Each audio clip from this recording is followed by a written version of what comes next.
my woman, the one I believed would never betray me, turned out to be the one who delivered the most painful blow of my life. It all fell apart with a single email sent to my work address.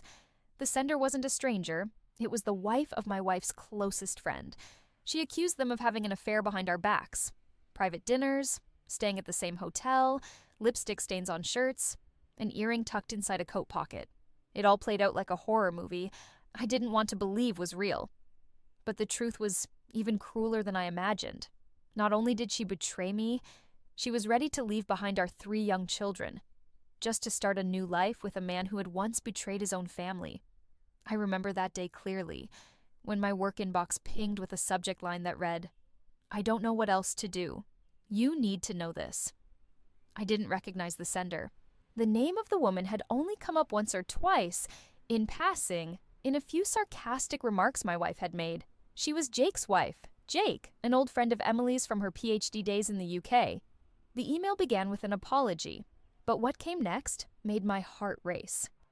"I believe my husband and your wife are having an inappropriate relationship." She wasn't vague. She listed everything, every red flag. Jake was the one who picked Emily up at the airport. He stayed in the same hotel multiple nights. They went out for dinner almost every evening, just the 2 of them. There was a shirt, Jake's, with a lipstick stain, a deep red shade, exactly the kind Emily always wore, and then tiny pearl earrings found in Jake's pants pocket while she was doing laundry. I read the entire message. Then I read it again. My first feeling wasn't anger. It was denial. I sat there frozen, with one question echoing in my mind. This can't be real. Can it? Because Emily, my wife, was gentle, kind. She's the mother of my 3 children. The woman I once believed was the perfect piece of my life's puzzle. We weren't the couple who fought all the time. We weren't struggling financially. There were no obvious signs of a fracture. So, why? I started replaying things. Her rushed phone calls before the trip. The little chuckles in the kitchen when she was texting someone. I remembered how she insisted I shouldn't come with her, saying, "You can't take that many days off." And the kids would be bored at the wedding anyway. When she returned, I noticed her favorite pair of earrings were gone. When I asked, she casually said she lost them during the trip. And I believed her, without a second thought. That's when it hit me. I had trusted my wife too much. I had never checked her phone, never read her messages. I had never even let doubt settle in my mind. And now, here I was, facing a question I never imagined I'd have to ask myself. Should I ask her to hand over her phone? I didn't know what to do. If I asked, would I be accusing her unfairly? But if I didn't, I'd be left drowning in suspicion, tortured by silence. I pictured her deleting messages, erasing any trace if I waited too long. But I was also afraid that if there was nothing, then I'd be the one who shattered the trust between us. I used to think of myself as strong, but in that moment, I felt like a man abandoned in his own home. And the most painful part wasn't even the suspicion. It was the feeling that maybe, just maybe, Emily no longer belonged here. Following the excruciating moments when the truth first crashed down on my heart, divorce quickly became an unavoidable reality. After our confrontation, Emily, the woman I had trusted with my entire life, finally admitted that her relationship with Jake had started back in March. She said she was waiting for the right time to come clean, but to me, it wasn't just an excuse. It was a carefully crafted plan all along. The sense of betrayal didn't just come from her words. It came from how all those little things, tiny moments, small changes, suddenly seemed suspicious, faded, and full of lies. The moment Emily spoke, our house, the place I once called home, felt hollow and cold. I could feel the vast, unbearable distance between the sweet memories of our past and the cruel, shattered present. To me, divorce wasn't just about splitting up a life together. It was a deep rupture that left me paralyzed, unsure where to even begin piecing together the fragments of a once whole family. One of the most painful things was Emily giving up custody of the children. Our 3 kids, from our youngest daughter to our oldest son, were now living witnesses to this heartbreak. She promised to visit during the holidays, but in my heart, there was always a quiet fear of what her absence might mean to them. I couldn't forget their wide, innocent eyes, filled with questions they didn't yet know how to ask. And at night, after I finished cleaning up, when I tried to comfort their fears and loneliness, I often found myself feeling even more alone, helpless in the face of fate. That separation set off a chain reaction of emotional consequences for both me and the kids. Emily's calls became rare, short, and detached. The kids, especially the younger ones, couldn't understand why their mother suddenly felt like a stranger, just a distant voice on the phone calling late at night. I kept wondering if they felt abandoned, if their loneliness wrapped them up in silence on those cold nights, when laughter and the soothing voice of their mother were just memories fading in the dark. In the middle of the broken pieces of happiness we once shared, I struggled to find balance. Work became more stressful than ever. The long hours wore me down, leaving me exhausted and stealing away what little time I had left for the kids. Even with family support, the sorrow and emotional loss didn't heal easily. I realized that even though everything might look stable on the outside, inside, I was stuck, trapped in a fog with no clear direction forward. Legally, the divorce became messy. Both sides had things they wanted to protect. Emily wanted us to sell the house, our shared home full of memories, now just a silent witness to our collapse. I'd paid the down payment and most of the monthly expenses, so splitting it felt like a slap in the face. While I was already losing emotionally every day, now I had to fight just to keep what was left. My lawyer explained that even though Emily voluntarily gave up custody, the law would still lean toward preserving both parents' relationships with the children. That meant, even as I tried to shield the kids from the pain of separation, there were rules I couldn't change. In all that chaos, I couldn't help but blame myself. Maybe if I had been more cautious, maybe if I hadn't believed so blindly in a love long gone, things wouldn't have ended this way. But now, it's too late. The past keeps drifting further away, leaving behind a wound in my heart that may never heal. This loss, it's not just the end of a relationship, it's a brutal lesson in truth and in trust. Family, the word I once held above all else, now feels like nothing more than scattered fragments of memory. And I'm just a father, drifting in a sea of emotions, trying to rediscover purpose in a world that no longer feels whole. In the months after the divorce, there's only one thing I've come to understand. To move forward, I have to be stronger, not just for myself, but for the children I love with every part of my broken heart. Even if the pain and the loss will forever echo in their memories, I have to show them that healing is possible. That love, even in its absence, can still guide us home. After everything that happened, I used to think the greatest pain was when your partner walks away from the family, but it's not. That's just the surface. The real pain is realizing they left you long before they ever walked out the door. After the confrontation, the truth unraveled like a torn stage curtain.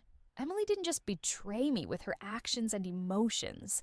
She had crafted a meticulous plan to escape this marriage. And I, a husband and a father who tried his best, had no idea. I began to piece together every fragment of memory. Something had felt off during her trip to England last August. She brought 3 oversized suitcases, saying they were filled with gifts for friends at a wedding. I found it odd, but I didn't question her. That was Emily, always thoughtful, always going the extra mile to make others happy. But when I picked her up from the airport, I noticed the bags were nearly empty. She laughed it off, saying, "They were all gifts. I feel so much lighter now." I believed her, and I let it go. Now I understand. Those weren't bags full of gifts. They were suitcases filled with her quiet departure. She'd been moving clothes, personal items, and things that mattered, bit by bit, each time Jake came to visit. It gets worse. According to one of her old friends, Emily had secretly met with a divorce lawyer as far back as August, the same time she went for a job interview in the UK. Everything lined up, down to the minute. No one plans that carefully if they only started falling in love in March, like she claimed. This didn't begin recently. It started long before, maybe during those so-called old friend visits. Maybe when Jake started casually flying to Canada. Maybe while I was asleep in the very house I built with love, unaware the woman I loved had already slipped through my fingers. Even the SUV, the family car under her name that I paid over 40% for, She had secretly appraised, listed, and sold it right before she left. Every move was calculated. While I was holding myself together for the kids, she and Jake were arranging their new life in the same apartment Jake had used to cheat on me over and over. The irony is so bitter, it makes me sick. I began to realize I had been living in a beautifully constructed lie. There are nights I can't sleep, not because I'm heartbroken anymore, but because I'm haunted by how perfectly I was deceived. The woman I loved, the mother of my 3 children, turned me into a spectator in my own life. I started to wonder how many times Jake had been in this city, so close to Emily, while I thought she was at work or running errands for the kids. How many packages had she quietly mailed away? How many emails and texts were exchanged, laying out the blueprints for a brand new life, while I was still believing our family was whole? I used to blame myself for missing the signs, but not anymore. I wasn't wrong for trusting. The wrong was in the betrayal of that trust. And the cruelest part? While I'm still here, trying to pick up the shattered pieces of our 3 children's lives, she's off enjoying a romantic trip across Europe with her lover. And me? I'm just trying to survive in a reality where everything, love, memories, trust, was reduced to a pile of ashes long before the fire ever started. After all the truths were exposed, after she walked away with a coldness so brutal it chilled the air, I thought the hardest part was over. But I was wrong. The real pain only began when I had to keep going, alone, with 3 kids depending on me.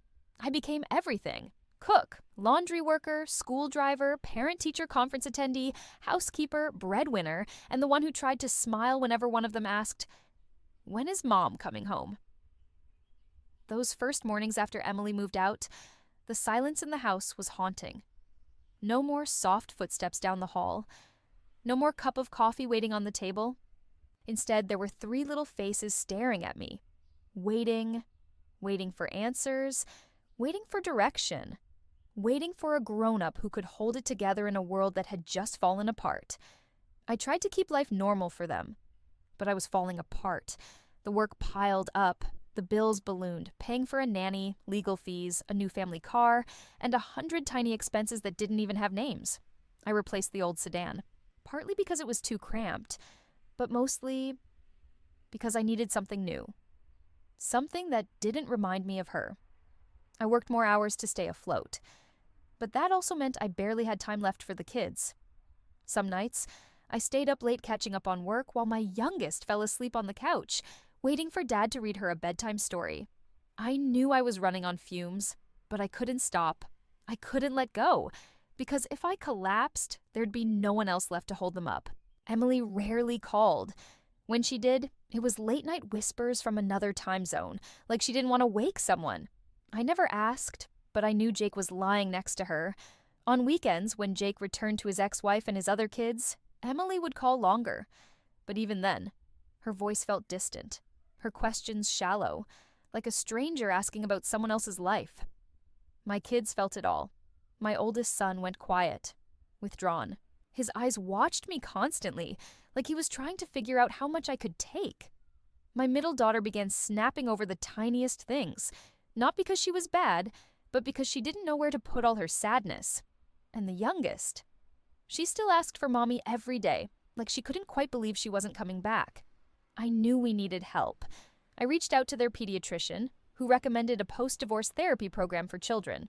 I agreed, but I haven't managed to set it up yet. Because of work, because of money, because I'm just trying to survive one day at a time. Meanwhile, Emily is off in Europe with her boyfriend, posting smiling photos of sunrises and wine glasses. Not a single word about the 3 kids she left behind. No apologies, no thanks for holding it all together so she could run free. She once offered child support. I turned it down, not out of pride, but because I didn't want a single dollar from someone who had abandoned her children. I would rather work myself to the bone than let my kids grow up thinking their mother contributed to their lives, when in truth, she walked away without looking back. I've learned that some wounds don't bleed. They don't need knives, but they ache constantly, every single day. And the scariest part is, you still have to live with them. Because if you don't, who's left for the children who were left behind? After all the loss and heartbreak, I used to think that at the very least, Emily would get what she gave up her whole family to chase. A new love, a fresh start with the man she chose to replace us with. But life always has a way of twisting what people think is a happy ending. Last month, I'd barely kept in touch with Eleanor, Jake's ex-wife, partly because I was overwhelmed with work and the kids, but also because every time I spoke with her, it brought the whole nightmare back to life. Then, out of nowhere, she sent me a short message that left me speechless. I canceled the divorce. Jake came back. Jake, the man who betrayed his wife and children, who destroyed 2 families, and once stood beside Emily whispering promises of forever, had gone back to live with Eleanor and his kids. They're still in the same house. And Emily, she's now living alone in the apartment Jake used to sneak around with multiple women, including her. Eleanor told me the story in a voice colder than ice. Jake still sees Emily, but he spends weekends here. He told her she's not allowed in my house. And me? I just don't care anymore. She admitted she'd forgiven him too many times. For the kids, for the home they built. And now, just because she's exhausted, she doesn't love him anymore. What's left is a kind of coexistence. No love, no warmth, but no energy left to break it apart either. As for Emily, things are unraveling. Even though she's still in the apartment Jake pays for, she's no longer the one. She's just the woman who came in between a failing marriage and got pushed aside once she became inconvenient. Now Jake lives on a schedule, with Eleanor on weekends, with Emily during the week. But he doesn't truly belong to either of them. They're just time slots on the selfish calendar of a man who always chooses the easy way out. I didn't learn all this through gossip or news. I heard it straight from Emily, in a broken, late-night phone call. She had called the kids, as usual, whispering, rushed, only asking a few distant questions. My middle daughter answered and said, "Mom, I'm sleepy. Dad's reading us a story." Then she hung up. When I asked why she ended the call so fast, she said simply, "Mom was whispering. I think she was hiding from someone." I didn't say anything, but in my mind, I saw it clearly. Emily, sitting in that apartment Jake used to bring other women to, now just one more in that long list. No more. No less. I don't feel joy seeing Emily in this situation, but I don't pity her either. Every choice comes with a cost. She chose to leave, chose to give up her 3 kids, chose selfishness over responsibility. And now, with all her illusions gone, she's face to face with the real version of the man she once loved. A professional betrayer who belongs to no one. As for me, I stayed. I still wake up early every morning, make breakfast for the kids, rush to get them to school, then go to work. I'm still tired, still sleep deprived, still paying off the debts from our divorce. But I know, at least I'm living truthfully. I'm here, for them. And they know that. I don't need anyone's pity. I don't need praise. All I need is this, every night, when my 3 kids fall asleep peacefully, and I see their smiles. I know I made the right choice.